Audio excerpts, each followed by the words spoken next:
catching that ball in her chest instead of punching it away. And then there was some unsure play in the back from Orlando that allowed possession to continue. But then eventually, good job by the defense, by that back four of finding their shape and shutting down the attack. But that's what Chicago does so well, is they build up and they find and they're patient and they wait for their hole.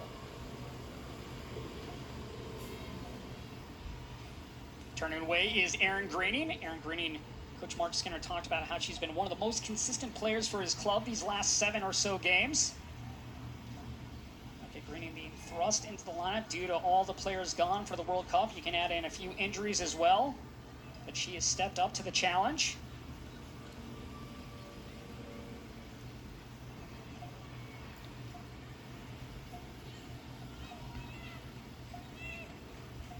Viggiano turning away.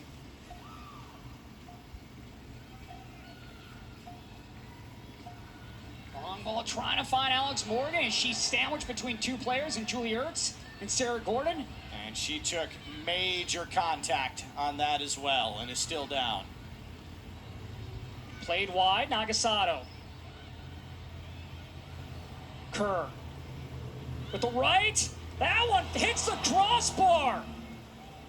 Kerr from distance there with a great chance. You cannot sleep no matter where she is on the pitch.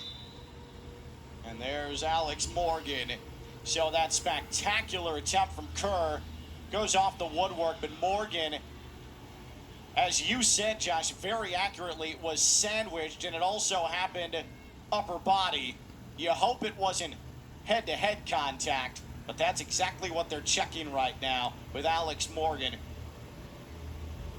So we'll take a look first here at Sam Kerr's shot, and as you said, you cannot sleep on her at any point.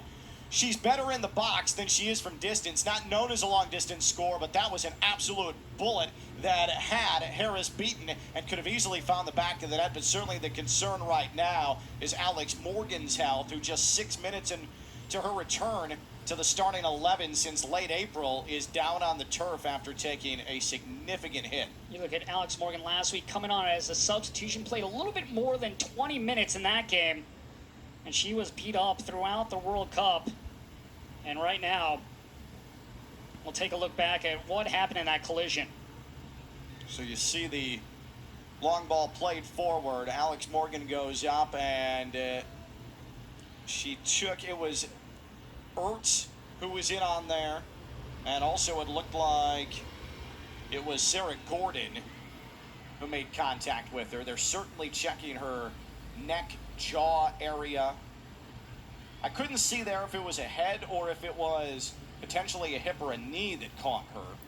Look at the importance of having Alex Morgan back. Look at career goals in Orlando history. Marta leads the way, and then right behind her is Alex Morgan with 18. Marta has 21, obviously out tonight with that second suspension. But Mark Skinner was talking about how he's looking forward to having Alex Morgan back in the lineup, seeing what she can do to open things up offensively, being one of the best threats in the world at that forward position. Well, he also discussed, too, you didn't want to hurt Alex Morgan by rushing her back. You didn't want to play her a full 90 tonight.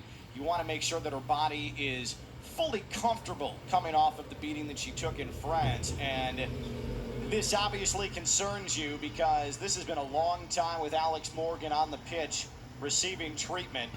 And you certainly don't like to see that. For the amount of time she's been on the turf, you wonder if she's going to continue to go. There you see another look at this, and that certainly looked like a hip to face. That was Gordon's hip that caught Alex Morgan, who was on the way down. And Morgan still with her back on the turf here in Bridgeview. For the Orlando Pride, they come in tonight's contest with 3 wins on the season. 1 win on the road, that one coming against Sky Blue, in which they won 2-1. That one June 22nd for the Chicago Red Stars. They have 9 wins on the season, 6 losses, 2 draws for 29 points, sitting in that second spot. They're currently have been successful at Chicago. They're trying to get back on the winning track after losing last week to Sky Blue.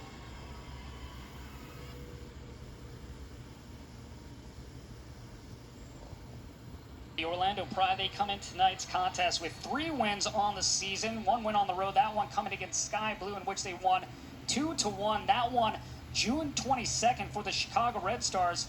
They have 9 wins on the season, 6 losses, 2 draws for 29 points, sitting in that second spot. They're currently have been successful at Chicago. They're trying to get back on the winning track after losing last week to Sky Blue.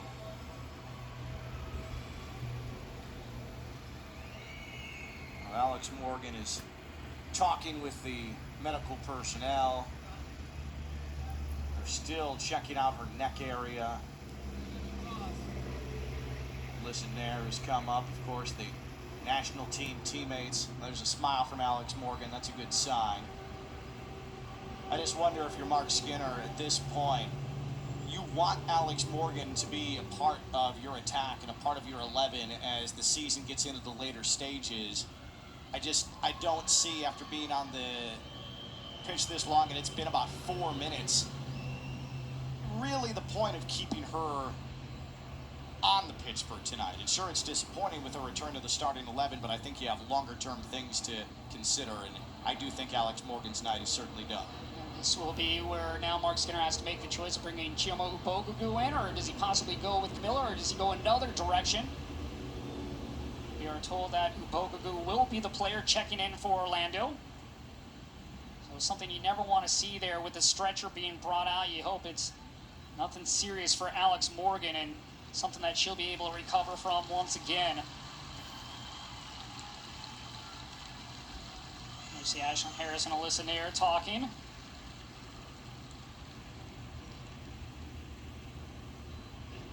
Now, disappointing to see this in what was a premier goal scorer matchup tonight between Alex Morgan and Sam Kerr. And it's a great sign that Alex Morgan is sitting. It appears that everything is stable, but Alex Morgan's night is indeed done just 6 minutes into this match. You look at this game coming in, you had 3 of FIFA's best nominated players in Julie Ertz, Alex Morgan, as well as Sam Kerr. Fans excited to see all 3 of those, but for Alex Morgan, her night will be done a little bit earlier than expected. But you're looking at these 2 teams. The last 2 games in Orlando, Chicago has come out on top. For Orlando, the last 2 games that they played in Chicago, they've come up victorious. So for whatever reason in this matchup these last few times, the home field is not the advantage. No, and typically the home field is significant for Chicago, but you're right, they've dropped 6 points to Orlando on in their home stadium. And so tonight, looking to buck that trend, and Chicago certainly desperate to get 3 points, pull to within a point of Portland at the top of the table after that stunning defeat against Sky Blue. I also look up for the U23s. That roster was announced for the Nordic tournament. And one of those players will be Marissa Vigiano for Orlando. Emily Boyd, another one for Chicago. You look at 16 players being called up from the NWSL, the most ever from NWSL. 5 players from Europe, as well as 2 college players being called up in that one. And Alex Morgan looks woozy, and you're seeing concussion concern absolutely being applied to the best extent possible here from NWSL officials. This is why there's such a focus on it. It certainly appears as if that could be a major part of what's going on. Alex Morgan able to walk herself off of the pitch, which is great, but certainly looks like bell rung, and she is unsteady on her feet. And there is, I would imagine, concussion protocol to come for Alex Morgan.